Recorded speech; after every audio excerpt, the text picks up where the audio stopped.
بسم الله الرحمن الرحيم إن الحمد لله نحمده ونستعينه ونستغفره ونعوذ بالله من شرور أنفسنا ومن سيئات أعمالنا من يهده الله فلا مضل له ومن يضلله فلن تجد له وليا مرشدا أشهد أن لا إله إلا الله وحده لا شريك له وأشهد أن محمدا عبد الله ورسوله وصفيه وخليله بلغ الرسالة وأدى الأمانة ونصح الأمة صلى الله عليه وسلم وعلى آله وصحبه وسلم تسليما كثيرا أما بعد السلام عليكم ورحمة الله وبركاته baganda bange mwenna abakyala n'abasajja abavubuka n'abaana abato bakadde baffe mwenna amateena amajju ga Allah jalla jalaaluhu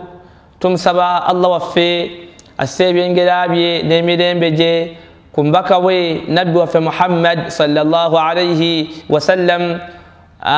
okunonga kwotwalira n'abantu b'ennyumba ye. Baganda bange mwenna abali ku lutimbe luno gaggadde ogwa Global Television, baganda bange bakadde bange mukola kyamaanyi nnyo era tubalamusizzaako nnyo bassebo ne bannyabo yonna gye musinzira okubeera nga mulaba TV eno ey'ekitiibwa, era tubasaba temuseguka mwekumire ku Gi TV ebbanga lyonna ffe twasalawo okubeera nga tubaweereza insha Allahu taala. Baganda bange twaguse dda mu programu yaffe da'wa era nga ono muganda wammwe Ibrahim Musa waali nnyo okubeera nga akutuusaako programu eno ey'ekitiibwa. Baganda bange ab'ebitiibwa, oluvannyuma lw'okulaba nga bingi nnyo oba biyitirivu nnyo mu bigambo n'ebikolwa by'omubaka Muhammadin sallallahu alayhi wasallama nga abasiraamu baabifiisa, arattu kyenva njagadde mbeerenga ndeeta omusomo gye muli ogugamba nti tajdiidu sunani lmahjuura abange oba ihyaau sunani lmahjuura, okuzza obujja sunna za nabbi Muhammadin sallallahu alayhi wasallam abasiraamu nga bazisenguka. Baganda bange ab'ebitiibwa, owekitiibwa Allah subhanahu yatumira nabbi Muhammad sallallahu alayhi wasallam rahmatan lana, nga Allah mutumye nga kyakusaasira gye tuli. Yagamba Allah nti wama arsalnaaka illa rahmatan lilalamin, gwe Muhammadin alayhi salam tetukutumangako okujjako twakutumanga oli kyakusaasira eri ebitonde byonna.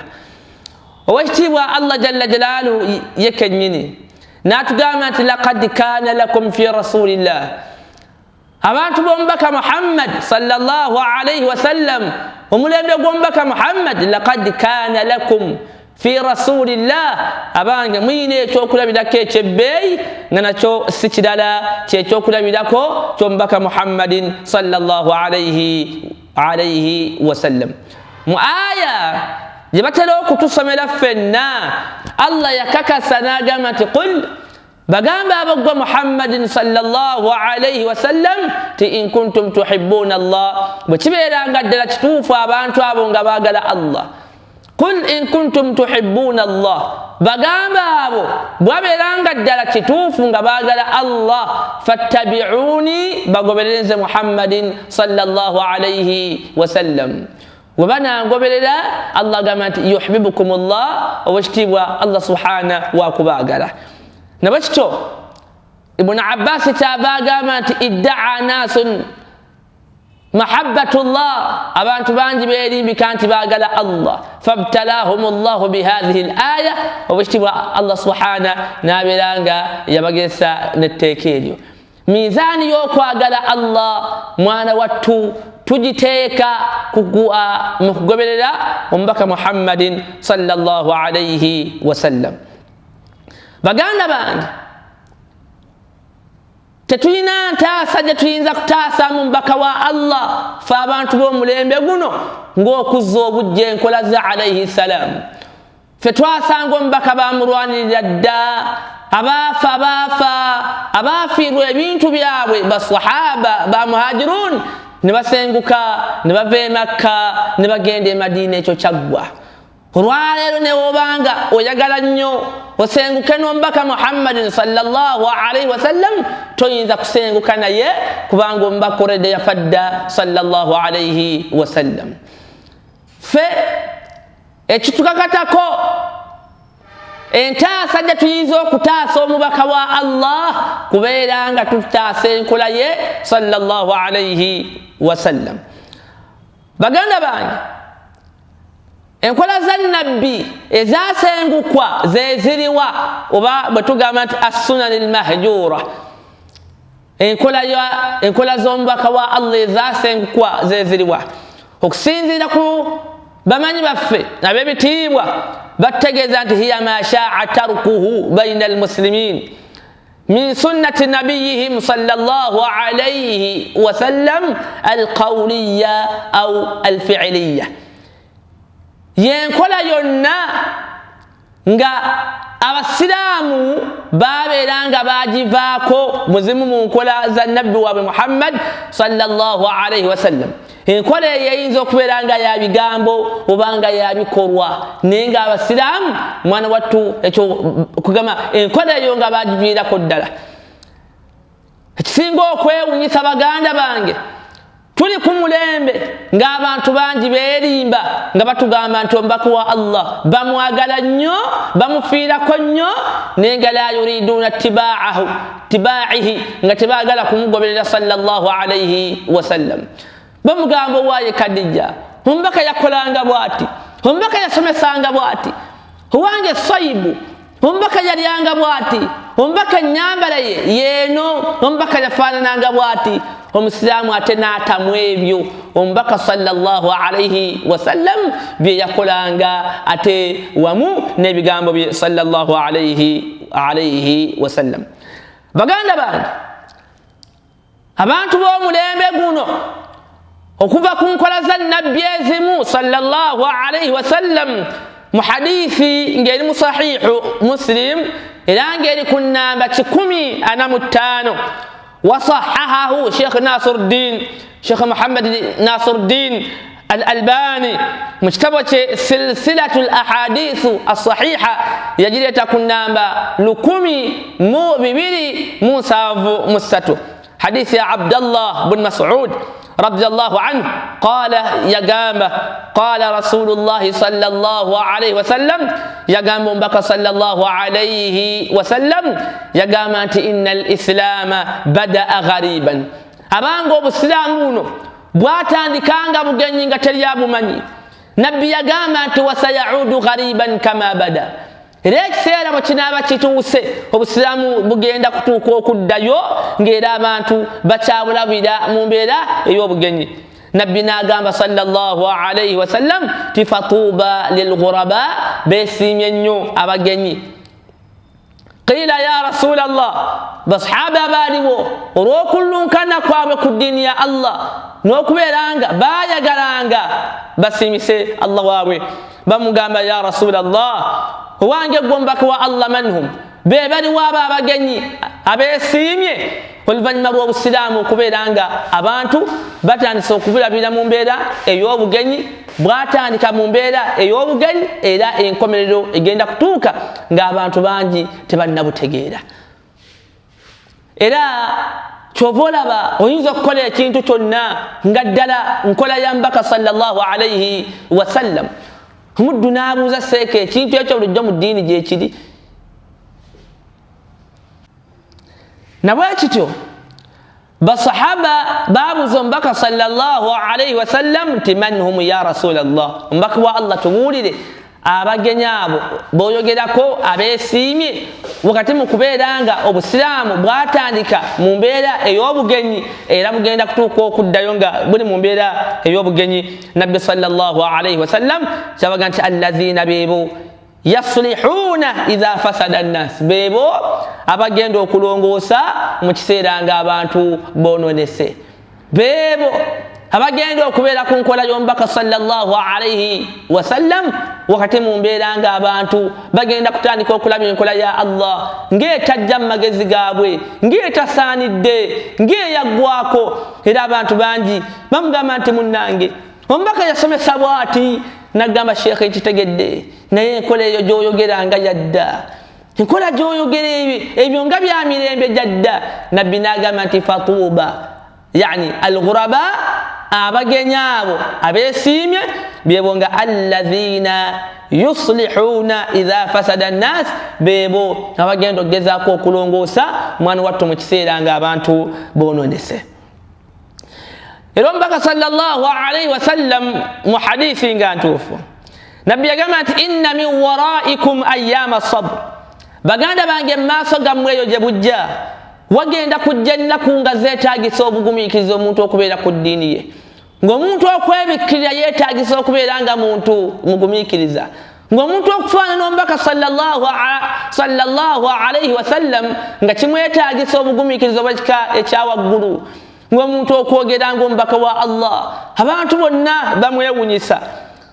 yagamba inna min waraikum ayyama sabr maaso gammwe eriyo ekiseera ekigenda okujja nga nnaku zeetaagisa obugumiikiriza nabbi n'agamba nti mithlu qabdin ala aljamr okumanyanga kugamba obugumiikiriza bugenda kubanga bwetaagisa nnyo omuntu agenda okubeera ku ddiini ng'agyekutteko omuntu agenda okubeera ku nkola za nabbi sallallahu alayhi wasallam nga azeekutteko mithlu qabdin ala aljamr omuntu oyo agenda kubeera nga akutte eryanda bw'ati mu ngalo bw'anaakola ekintu kyonna ne bamubuuza nti owange ate ebyo byokola obijjeewa bw'anaabagamba nti hakadha faala rasulullah omubaka bw'ati bwe yakolanga omubaka yalyanga bw'ati yayambalanga bw'ati yatambulanga bw'ati yanywanga bw'ati abantu buli omu ajja kumwewuunya abalina okukuvuma bajja kukuvuma naye ajja ti obwongo bwonga butono bakyabikola ebyo muvubuka anaabeera ku nkola y'omubaka sallallahu alayhi wasallam esajja kumwewuunya batuuke n'okumuyita omulalu abamu batuuka n'okola neggwe oyina amagezi egyo emyaka gyammwe gikyali mito otandise ebintu ebyekikadde ogenda kadde wange okyali nabbi n'agamba nti lilamilu fihim aneeba akutte ku sunna aneeba yeekutte ku ddiini ebiseera ebyo neyekwata ku Qur'ani na sunna z'omubaka sallallahu alayhi wasallam mithlu ajri 50 rajulan ya'malun ibada y'omuntu omu gy'agenda okukola mu biseera ebyo nga yenkana ibada y'abasajja 5 wa fi riwaya mu riwaya endala qalu ya rasulallah basahaba bamugamba nti owange ggwe omubaka ajruna 50 minhum kyogamba omuntu omu ku mulembe ogwo anaba yeekutte ku ddiini anaba yeekutte ku sunna z'omubaka sallallahu alayhi wasallam agenda kuba yenkanankana banne ab'omulembe ogwo abasiraamu 50 nabbi kyava agamba nti ajru 50 minkum agenda kuba yenkana mmwe basahaba 50 agenda kuba yenkana mmwe basahaba mmwe 50 baganda bange twekwate ku ddiini twekwate ku nkola y'omubaka sallallahu alayhi wasallam omuntu anaaba yeekutte ku sunna z'omubaka fi zamani lfitna mu kiseera ky'ebikemo ng'abantu bonna buli gw'ogamba nti munnange nabbi yasomesanga bw'ati nabbi yakolanga bw'ati ate ye kennyini nga yayogera ebitasaanidde nga sheekhi kituufu nabbi bwe yakolanga nenze si bwe ngenda okukola kituufu nabbi bwe yakola seeka sinnakuwakanyako naye guno omulembe mulala n'omugamba ggwe omanyi muhammadin sallallahu alayhi wasallam wamusinga okutegeera omulembe guno sallallahu alayhi wasallam hadithi eyo nno ntuufu era nga Abu Dawud yagireeta ng'eri ku namba 4,341 Tirmidhi naye n'agireeta era nga eri ku namba 3558 baganda bange lwaki tuvuddeyo kubeera nga tusalawo okutandika okwogera omusomo gwaffe guno simanyi gugenda kutambula bbanga ki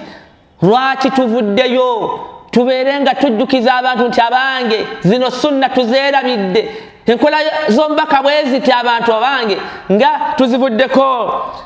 bwe natunira ekigambo kya Sheikh Muhammad bin Salih al-Uthaymin yagamba nti as-sunanu al-mahjura sunna ezasengukwanga abantu bazivaako yambaghi li talabati al-ilm kikakata ku banoonya bayirimu abasomi bayirimu ayuhyiha okuzizza obujja abanga abantu okubaddukiza nti abange enkola eno nkola ya mubaka omubaka yakolanga bwati omubaka yalyanga bwati omubaka yafaanananga bwati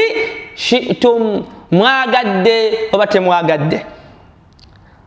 baganda bange mu ddakiika zino katobe ku bigambo by'abamanyi nga boogera ku bukulu bwa sunna katulete ku bigambo by'abamanyi abatukulembera abalongoofu mwana wattu nga boogera an fadli sunna ku bukulu bw'enkola z'omubaka Muhammad sallallahu alayhi wasallam tutandise n'omu ku balongoofu ayitibwa Ibrahim al-Harbi yagamba nti yambaghi lirrajul kisaanidde ku muntu yenna idha sami'a shay'an min adabi rasul sallallahu alayhi wasallam nti kigwanidde ku muntu yenna bwawulira ezimu ku mpisa za nabbi sallallahu alayhi wasallam n'enkola ze nabbi yakolanga bwati yatambulanga bwati yayogeranga bwati yakwatanga bwati naye ebirala kigwanidde ku musiraamu yenna oba ku muntu yenna ayatamassaka bihi okubeera nga naye yeekwata ku nkola ezo ez'omubaka Muhammad sallallahu alayhi wasallam. Al-Imam al-Bukhari rahimahullahu ta'ala, Imam al-Bukhari Allah musaasire yagamba nti afdalul muslimina rajulun, abanga abali ku TV eno, TV yaffe ey'obusiraamu ey'ekitiibwa, wallahi twebaza nsaba Allah akuume abantu aba Allah be yawa ekirowoozo batandikewo TV eno. Kati ebigambo bino twandibyogeredde waddala, sunna z'omubaka sallallahu alayhi wasallam twandisinziddewa abantu obubaka buno okubatuukako. Imam al-Bukhari yagamba afdalul muslimina, abanga omusiraamu asinga ebbeeyi, rajulun ye muntu yenna ahya sunnatan min sunnati rasul qad umitat. Imam al-Bukhari yagamba nti omuntu asinga ebbeeyi ye muntu azza obujja ezimu ku nkola za nabbi sallallahu alayhi wasallam, mwana wattu nga abantu baali bagifiisa dda. Baganda bange abasiraamu mwenna abandaba era abampuliriza, abantu bangi bagamba nti obusiraamu babukkiriza, abantu bangi bakeera ku nkya ne bagamba nti ashhadu an la ilaha illa Allah wa ashhadu anna muhammadan abdullahi wa rasuluhu. Kigambo ekyo tebakitegeera. Shahadatu enonno, shahadatu an la ilaha illa Allah, abantu bagezezzaako at least, naye shahadatu anna muhammadan rasulullah, abantu okukkiriza mu butuufu bw'okukkiriza nti Muhammadi mbaka wa Allah, baganda bange awo tetwategeerawo, abasinga obungi awo tetwategeerawo. Emu kubitegeeza nti omuddu yakkiriza nti Muhammadi mbaka wa Allah, ta'atuhu fima amara, ye muntu okubeera nga akola agonda mu ebyo byonna omubaka sallallahu alayhi wasallam bye yabeera nga akola atya, bye yabeera nga asomesa. Era al-Imam ash-Shafi'i rahimahullahu ta'ala, Imam Shafi'i Allah musiime yagamba nti idha wajadtum li rasulillahi sallallahu alayhi wasallam sunnatan, idha wajadtum li rasulillah sallallahu alayhi wasallam sunnatan, abange bwe muba mutambula eyo, obanga mulina ebitabo bye musoma oba n'ogwa ku muwalimu yenna nga ina sunna yombaka yonna gyasomesa seeka nga atugambwa oba si seeka nti abange nabbi yakolanga bw'ati sallallahu alayhi wasallam. Imaamu Shafii yagamba nti fattabi'uha, abange enkola eyo mugigoberere mugikoppe kasitebeera nga nkola ya Muhammadin sallallahu alayhi wasallam. Mwana wattu Imaamu Shafii n'agamba nti wala taltafitu ila qawli ahadin, wala taltafitu ila qawli ahadin, totunuliranga ekigambo ky'omuntu yenna. Idha qala ar-rasul, omubaka bw'aba ayogedde, omubaka bw'aba akoze, hani omulala ayinza okujja ali waggulu w'omubaka wa Allah mu bitonde n'avayo n'agamba kituufu nenze ngambye bwe nti. Kyobala Umar ibn Khattab radiyallahu anhu yagamba nti iyyakum wa ashabu ar-ra'y, mbeewaza abantu abakugamba abaleeta endaba zaabwe mu ddiini ya Allah. Bamugamba nti omubaka yakolanga bw'ati, omubaka yalyanga bw'ati, omubaka yatambulanga bw'ati, nagamba kituufu ne according to me. Gwani mu ddiini eno? According to you, anta man? Gwani? Omubaka ayogedde naawe oyogera, omubaka asomesezza naawe osomesa sallallahu alayhi wasallam. Imaamu Shafii agamba idha wajadtum li rasulillahi sallallahu alayhi wasallam sunnatan, bwe musanganga enkola y'omubaka yonna sallallahu alayhi wasallam, yagamba nti fattabi'uha, abange mugigoberere, wala taltafitu ila qawli ahadin, tokyukanga kumagamaga, ate gundi agamba ki, ate gundi akyogerako ki, simagu kasita kikakata nti omubaka hakadha faal, bwato bwe yakola. Mwana wattu nga ffe abasiraamu tulina kubeeranga tugamba nti sami'na wa ata'na ya rasulallah, omubaka wa Allah tuwulidde nogonda tugonze sallallahu alayhi wasallam. Qala al-imam az-Zuhri, ate al-imam az-Zuhri bwe yali ng'ali mu kutubuulirako ebbeeyi y'enkola z'omubaka sallallahu alayhi wasallam, yagamba nti al-i'tisaamu bisunnati najaatun, al-i'tisaamu bisunna najaatun, omuntu yonna okwekwata ku nkola z'omubaka sallallahu alayhi wasallam najaatun, wallahi oyaaba awonye. Al-i'tisaamu bisunnati najaatun. Abali ku GTV abange mukimanye ti omuntu yenna okwekwata ku nkola za Muhammad sallallahu alayhi wasallam najaatun, kuwona. Mujjukire ekyali mu Uhud, nabbi yagamba basahaba nti abange omubaka yabakwata n'abateeka ku lusozi, n'abagamba nti abange mubeere ku lusozi temuvaayo, tuwangudde oba tuwanguddwa. Wallahi alazim, wallahi alladhi la ilaha ghayru, nairoyo Allah subhana awatali kintu kyonna kisinzibwa okujjako yeyeka Allah. Basahaba kasita baawulira nti abasiraamu tuwangudde ne bava ku lusozi waggulu we baaluvaako, Allahu akbar, kyali kizibu. Abasajja baalinnye olusozi ne baluwamba ne bakubakuba abasiraamu mu kuba eyali nga y'amaanyi, lwakwawukana ku kiragiro kya Nabbi Muhammad sallallahu alayhi wasallam.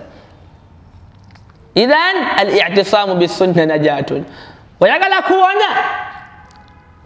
kuwona mu duniya yeeno n'enkomerero oyo, noonya omubaka bwe yatambuza obulamu bwe sallallahu alayhi wasallam, ogenda kuwona.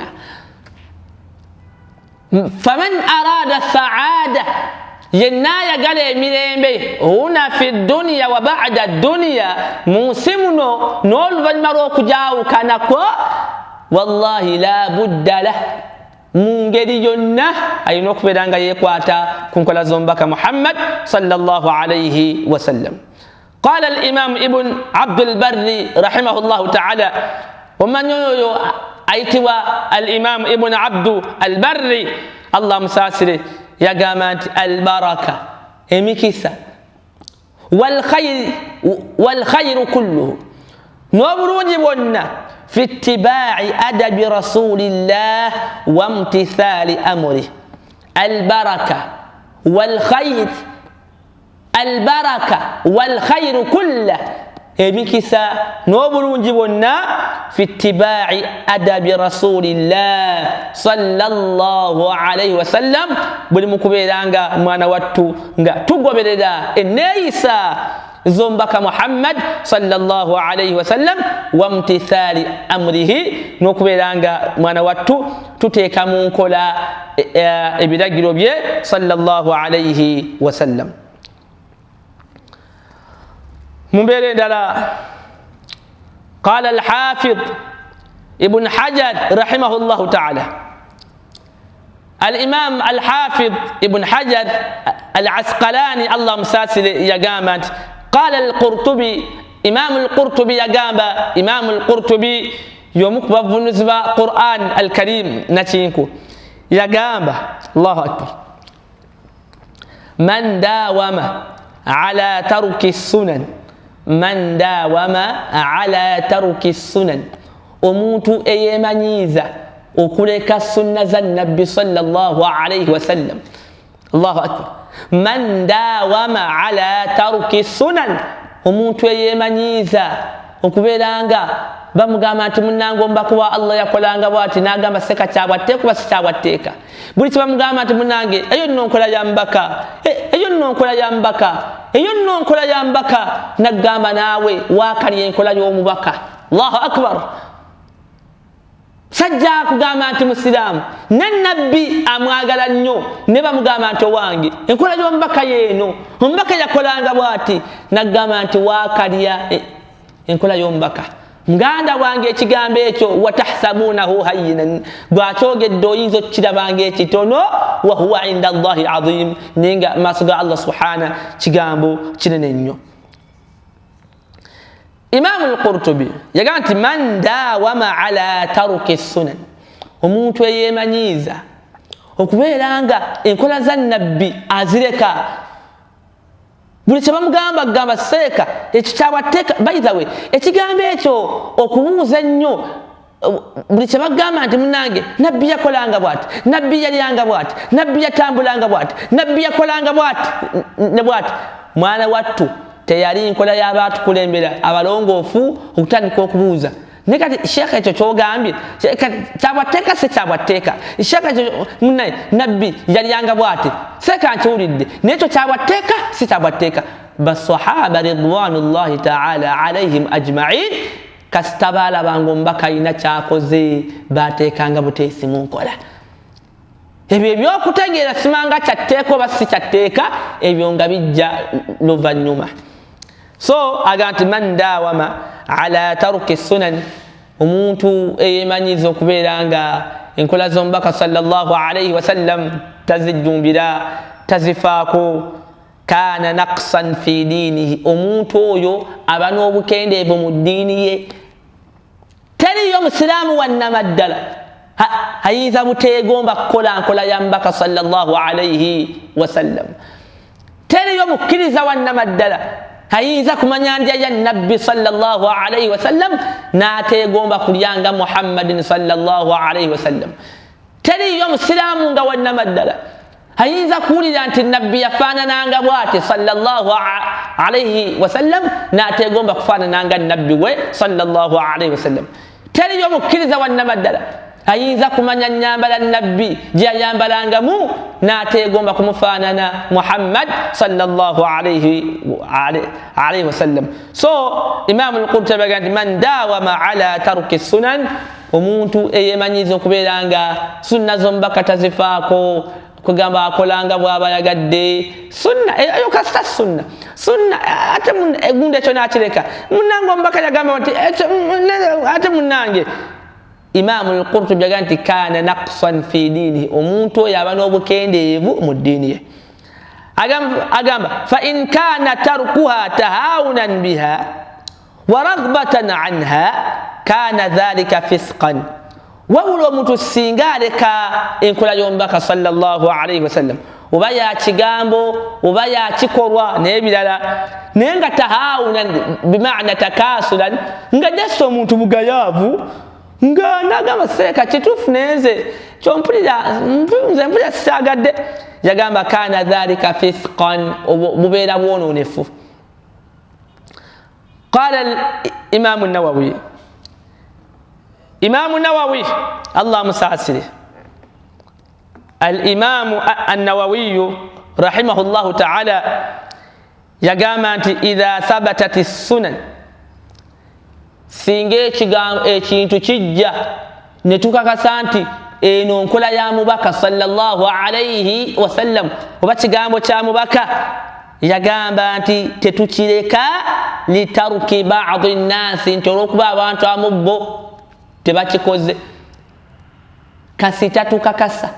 ne tufuna obujulizi obw'essimba nti omubaka bw'ati bwe yalyanga, omubaka bw'ati bwe yayambalanga, omubaka bw'ati bwe yeebakanga sallallahu alayhi wa sallam. Mwana wattu ekyebbeeyi gye tuli okubeeranga tetuleka nkola za nabbi litaruki ba'dhi nnaasi olw'okuba nti abantu abamu bo weebato tebazaagalirako ddala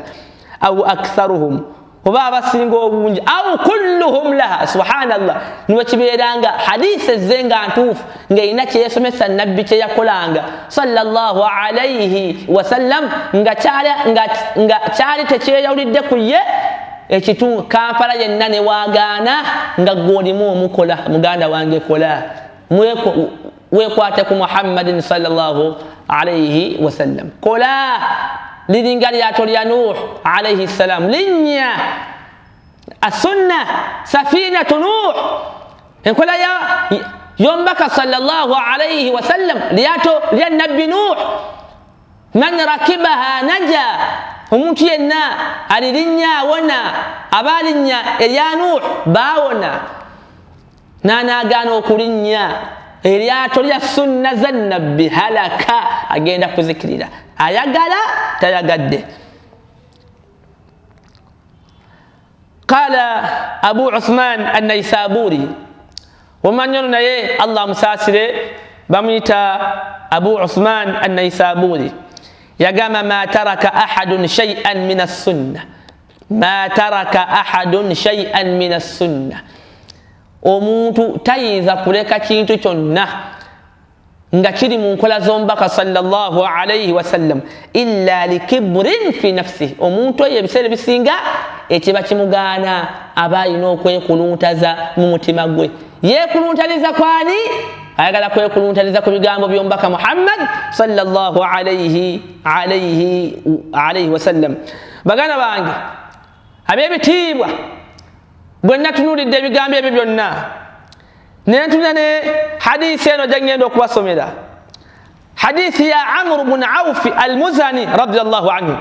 qala nabbi yagamba sallallahu alayhi la Amr ibn Auf yagamba nti nabbi yagamba sallallahu alayhi wasallam yagamba man ahya sunnatan min sunnati omuntu azza obujja enkola yonna mu nkola zange fa'amila biha an-nasu abantu ne batwala enkola eyo ne bagikolerako oluvannyuma lw'okubeera ng'ensi ebadde yagifiisa nabbi yagamba sallallahu alayhi wasallam kana lahu mithlu ajri man amila biha oyo nannyini kusomesa kintu ekyo nkola ya nabbi eyo nannyini kulagirira nkola eyo agizizza obujja afuna empeera ng'abo abakoledde ku sunna eyo ze bafunye ate nga la yankusu min ujurihim shay'a ate nga nabo enkola eyo abagyekutteko mwana wattunga tebalina kibakendedde kyonna mu mpeera zaabwe. Idhan abooluganda baganda bange muneegatteko ba imam abali eyo bamashaikhu mwenna abasiraamu mwenna abange tubeere ffenna mu mulimo guno ogw'okubeera nga tuzza enkola sunna za nabbi waffe Muhammad sallallahu alayhi wasallam tubeere nga enkola z'omubaka Muhammad sallallahu alayhi wasallam era abantu tubeere nga tubasomesa. Era nja kubasaba tugenda kutandika okwogera wamu n'okusomesa ku sunna ezaafiisibwa ng'abantu mwana wattu abasiraamu nga tebakyazijjumbira oba oliawo Allah subhana naffe anaatusaasira ate ne tubeera nga naffe tufunamu ebirungi. Sunna esookedde ddala baganda bange abawandiika ndowooza muggyeyo ebitabo. Sunna egamba nti assalaamu ala sibyani baganda bange okutolera abaana abato salaamu okutolera abaana abato salaamu ze zimu ku nkola z'omubaka abantu nga twazifiisa sallallahu alayhi wasallam oli bw'asanga abaana abato ayitako bayite mwana wattu ng'alabanga obwana obuli awo obutalina pulaani baganda bange yali nkola ya mubaka sallallahu alayhi wasallam teyayitanga ku baana bato okuggyako nga abawadde salaamu ekikakasa ekyo an Anas bun Malik radiyallahu anhu Anas yekennyini Allah musaasire ono nno yawangalirako mu maka g'omubaka sallallahu alayhi wasallam okumala ebbanga naye annahu marra ala sibyanin Anas bun Malik radiyallahu anhu yayita ku baana abato fasallama alayhim Anas n'abatolera salaamu waqaala bwe yamala okugibatolera Anas n'agamba radiyallahu anhu tikaana nabiyyu sallallahu alayhi wasallama yaf'aluhu omubaka sallallahu alayhi wasallam mwana wattu kino kyenkoze yakikolanga amakulu Anas bun Malik radiyallahu anhu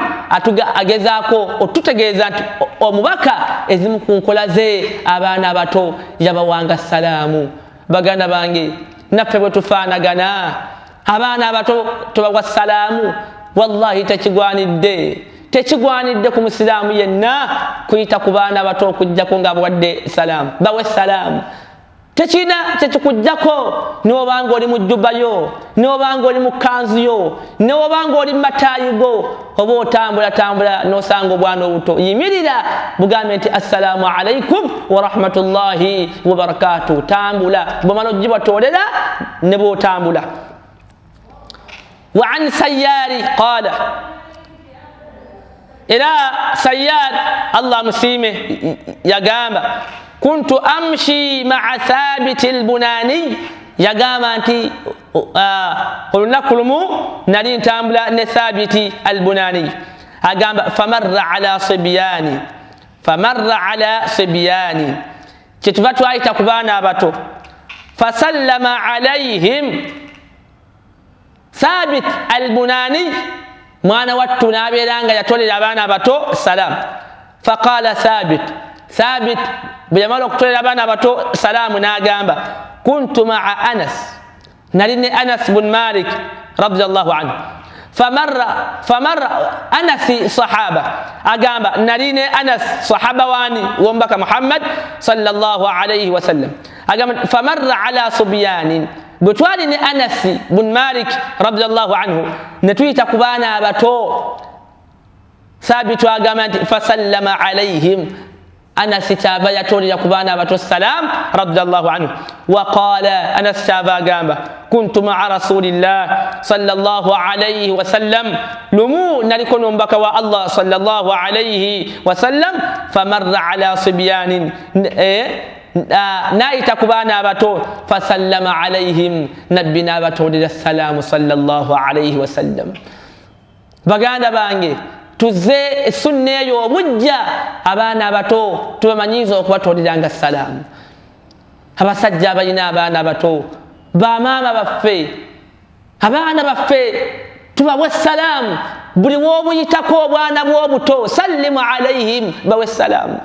bw'osanga abaana abato abazannya sallimu alayhim gye batolere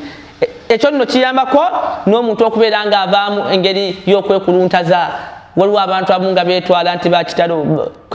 ng'alaba okukakkana ku mwana omuto n'amuwa salaamu ng'alaba nga ekitagwanidde naye olaba omubaka wa Allah teyayitanga ku baana bato okuggyako nga yabatolera salaamu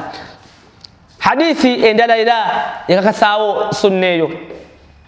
hadithi ya Anas radiyallahu anhu qala yagamba Anas bun Malik radiyallahu anhu yagati marra alayna rasulullah sallallahu alayhi wasallam kati kino Anas bun Malik yekennyini yakinyumya nti omubaka alayhi salam yatuyitako wa nahnu sibyanin twali bwana buto faqala an-nabbi tabagama nti Allahu akbar assalamu alaykum ya sibyan assalamu alaykum ya sibyan emirembe gibeere kumwe abange mu abaana assalamu alaykum ya sibyan ani atolera abaana abato salaamu هل نعرفه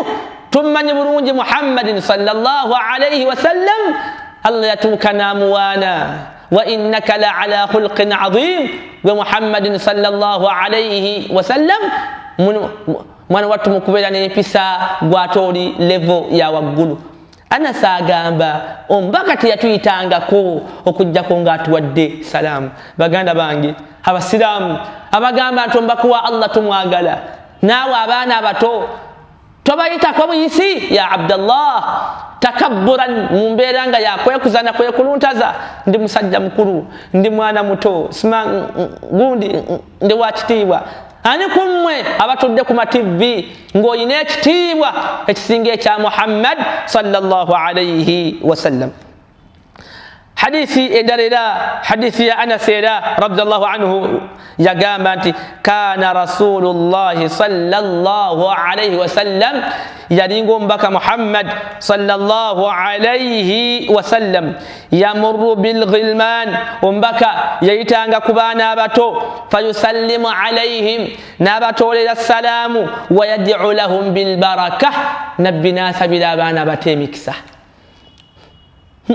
mbako Allah teyekuluntaza ffe mbako Allah teyefulanga wa waggulu yeri musajja mukakkamu sallallahu alayhi wasallam abaana abato teyabayitangako okujja kunga abawadde salaamu n'abasabira ku mikisa ya ummatu Muhammad abange mu ekibiina kya nabbi Muhammad sallallahu alayhi wasallam abange muzze nkola sunna eno abasiraamu muzze nkola sunna eno. وفي رواية أتم نجلنا يا حديث أنا ساقامتي كان رسول الله صلى الله عليه وسلم يزور الأنصار ومبقى صلى الله عليه وسلم يشاري لانغا بني بصحابة بأنصاري بيبو بباسانجي ومدينة كت النبي يتلانغا أكتاري لكم بصحابة بابو الله أكبر فيسلم على صبيانهم الله أكبر ومبكى ناتو كبانا بابا أنصار السلام يبلا مبلانغا نينغو مبكى يشمتوتيو أتولي كبانا باتو السلام ويمسح على رؤوسهم إلى النبي نابلانغا أكواتكو متويجابي ويدعو لهم ومبكى ناسبيدا كبانا صلى الله عليه وسلم بغانا بانجي أين نحن مع هذه السنة أبانجي فتولي الدواء نينكولي يو مسلمو منكولا زنبك محمد صلى الله عليه وسلم بغانا بانجي سنة ايوكو بيلي جنجا قد توغيريكو إلانغا بانت باجي سينغو كدا المصافحة عند أي سلام أبانتو كوي وينغالو نغباتولي غانا السلام tuli ku mulembe ng'abantu ekigambo ky'okukwata abaganda baabwe mu ngalo nga bakivaako dda bwe twegera mu kukwata mu ngalo ekigambo kino tujjamu abakyala omukyala tokkirizibwa mukwata mu ngalo okuggyako nga mukyala wo obanga maama wo muganda wo n'abantu bonna abagwa mu ttuluba erikuzira okubeera nga obawasa amakulu botakkirizibwa kuwasa mwana wattu bo okubawa engalo ngobawa salam tekiina mutawaana ne abantu nga okkirizibwa okubawasa muganda wange ng'oggyeko mukyalawo n'abalala abo bo tetukkirizibwa kubeera nga tubakwata mu ngalo olwa hadithi ya Ma'qal bun Yasar radiyallahu anhu wekitiibwa nabbi waffe Muhammad sallallahu alayhi wasallam yagamba nti li an yat'ana بمخيط يعني لأن يطعن بمخيط من حديد في رأس أحدكم خير له من أن يمس امرأة لا تحل له نبي يقام أموتو قوات النيوندو وبيتوما نبامكوا ممتوي kyekiri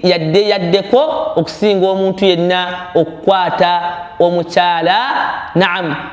atamuzira kumuwasa mu ngalo. Idhan sunna eno kati then ku basajja it's okay abakyala ku bakyala bannaabwe it's okay n'abantu baffe mwana wattu nga batuzira okubawasa baganda baffe n'abalala. Sunna eno nno abantu bangi bagivaako era abasiraamu bangi oli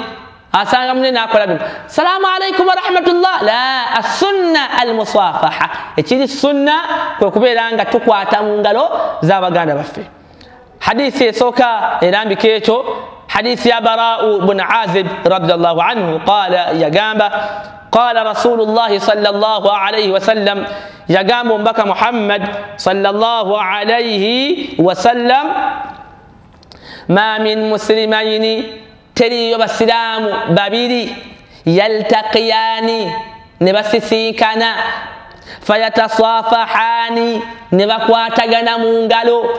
إلا غفر لهما قبل أن يفترقا وكل كان غابانتو أبو الله أبسونيوا أما زامبي غابوي إبانغا لبمالانغا تبناو كان الله أكبر. نبي أغنك ما من مسلمين تري يبسلام بابيري يلتقيان أبسسين كان فيتصافحان نبقواتغنا منغلو إلا غفر لهما قبل أن يفترقا okujja konga abantu abo basonyibwa amazambi gaabwe mwana wattu ebbanga likimalanga Allah subhana nga kwegamba ebbanga likimalanga tebannawukana ni abantu bamulembe guno omwasalaamu olw'okuba yina ku busente nakuwa ekisumuluzo abalala nakuwa omuggo abalala nakuwa olukokola abalala sebo batuwaako kamu wa alaikum assalam wa rahmatullah. Allahu akbar. Hadithi endala yakakasawo sunna eno aye hadithi ya Hudhaifa ibn al-Yamani radiyallahu anhu nayenga ani nabii sallallahu alayhi wasallam. Hudhaifa naye hadithi eno nga ajijja butereevu kwekitiibwa nabbi waffe Muhammad sallallahu alayhi wasallam yagamba inna almu'mina basiram nabbi yagamba mazima ddala omukkiriza idha laqiya almu'min omukkiriza bwasanga omukkiriza oba omusiraamu bwasanga muganda we omusiraamu fasallama alayhi namuwa salaam fasallama alayhi namuwa salaam wa akhadha biyadihi nakwata mu ngalo ze fasafahahu namuwa engalo ne bakola kye tuyita almusafaha ne bakwatagana mu ngalo. Nabbi yagamba sallallahu alayhi wasallam ti tanatharat khatayahuma Allah abantu abo abakunkumulako amazambi ne gakunkumuka kama yatanatharu waraqu shajari nga bwolaba omuti bwe gukunkumula ebikoola byagwo. Allahu akbar. Wulira sunna gye twasenguka baganda bange ekyo kyetaagisa ki ekyokuteeka mu nkola tekyetaagisa wuzu tekyetaagisa irimu eryawo just muganda wo okumukwata mu ngalo mu kiseera ng'omuwa salaamu Allah n'akusonyiwa amazambi n'okunkuwa Allah n'abakunkumulako amazambi nga bw'olaba omuti bwe guyinza okuyiwa ebikoola. La hawla wala quwwata illa billah. Qala Qatada yagamba qultu li Anas nabuuza Anas bin Malik radiyallahu anhu namuuza nti akanat almusafaha fi ashabi nabiyi sallallahu alayhi wasallam abange okukwatagana mu ngalo ng'abantu beewa salaamu ne basahaba bannabbi Muhammad sallallahu alayhi wasallam nabo bakikolanga. Qatada abuuza sahaba gwe bayita Anas bin Malik radiyallahu anhu qala na'am. Anas bin Malik namugamba ye basahaba ridwanullahi ta'ala alayhim ajma'in bwe babeeranga mu mbeera y'okubeeranga beetolera salaamu mwana wattu beekwatanga mu ngalo. Bunabadde tunako mu kitabo ekitibwa Tuhfatu al-Ahwazi omu ku bamanyi baffe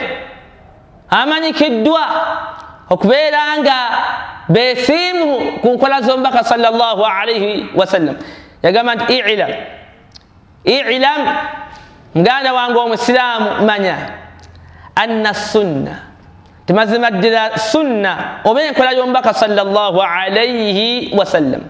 an takuna almusafahatu bilyadi alwahid bwe tuba tukwata mu ngalo z'abannaffe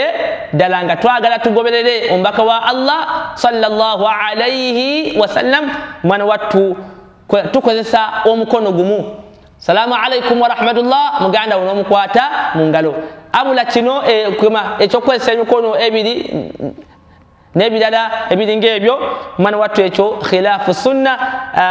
kyawukanira ddala n'ensomesa z'omubaka muhammad sallallahu alayhi wasallam. baganda bange wano kyekizibu ku bino bye twogeddeko okwata mu ngalo kikwetaagisa ki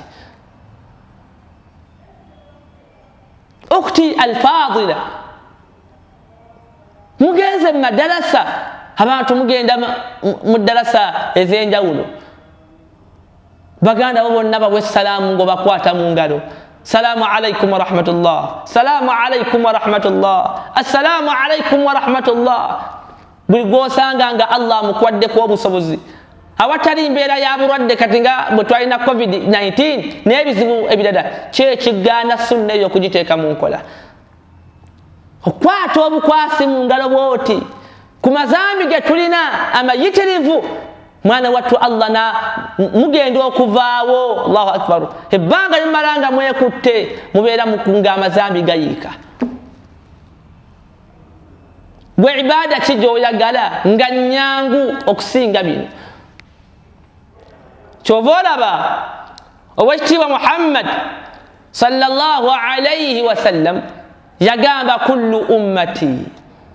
kullu ummati abantu b'ekibiina kyange bonna yadkhuluna aljanna bagenda kuyingira ejjana illa man aba okuleka omuntu yenna anaabaganye okuyingira ejjana.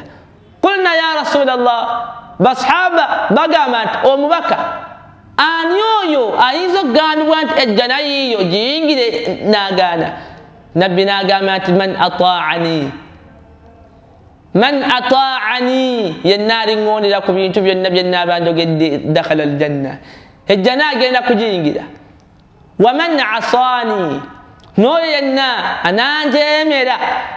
ananjeemera ku biragiro byange mwana wattu faqad aba oyo agenda kubaaganya okuyingira ejjana ya allah subhanahu wa ta'ala. Idhan abaluganda leero sunna ezo bbiri kututandikidde era insha allah emisomo gyaffe gyonna egigenda okuddako mpaka allah subhana wanayagalira tugenda kubeeranga twogera ku sunna ez'enjawulo ku nkola z'omubaka muhammad sallallahu alayhi wasallam ez'enjawulo. oba oliawo naffe allah subhana anatusaasireko allah natusonyiwa allah subhana kubanga bingi nnyo ebiyitira ne naffe bwe tufunayo ekintu kyonna ne tukyekwatako oba oliawo tunayogera nakyo mu maaso ga allah nti ya allah twalaba sunna nga zaali zifudde twalaba enkola y'omubaka sallallahu alayhi wasallam nga abantu baali batandise okuzittattana n'okuzisenguka. ya rabbi twavaayo ne tubeera nga tusomesa abasiraamu ku zo. kigambo kyange ekisembayo tulina gurupu y'abasiraamu nga yastahzi'un oba ngiyite nti eyo. tulina gurupu y'abantu nga tebaagalira ddala kulya kigambo nti sunna. omuntu natuuka n'okulowooza nti oba ekigambo ekyo baba tebakitegeera butegeezi nti sunna. omuntu awulira atya nti omubaka bwati bwe yakola, omubaka bwati bwe yasomesa n'anyiiga. ddala nga musiraamu nga yakeera ku nkya n'agamba nti ashhadu an la ilaha illa allah wa ashhadu anna muhammadan abdullahi wa rasuluh.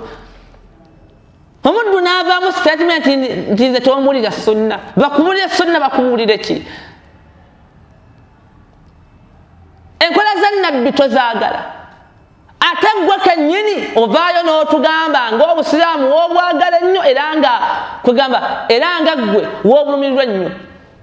al-islamu huwa sunna obusilamu bwonna nkola za mubaka sallallahu alayhi wasallam era gwe wenna awulanga sunna za nabbi tozaagala ate ng'ogamba nti anta musilimu ng'oli musiraamu amagezi nkuwagamu noonyayo eddiini endala nga si busiraamu kubanga bwe twali tutoola shahada twagamba ashhadu an la ilaha illa Allah wa ashhadu anna Muhammadan abdullahi wa rasuluhu. Otherwise buli musiraamu yenna oyina kubeera ng'okoppa Muhammad sallallahu alayhi wa sallam. Abaluganda insha Allah tujja kutandikirawo. Barakallahu fikum wa jazakumullahu khaira. Amanya muganda wammwe Ibrahim Musa. Assalamu alaykum wa rahmatullahi wa barakatuh.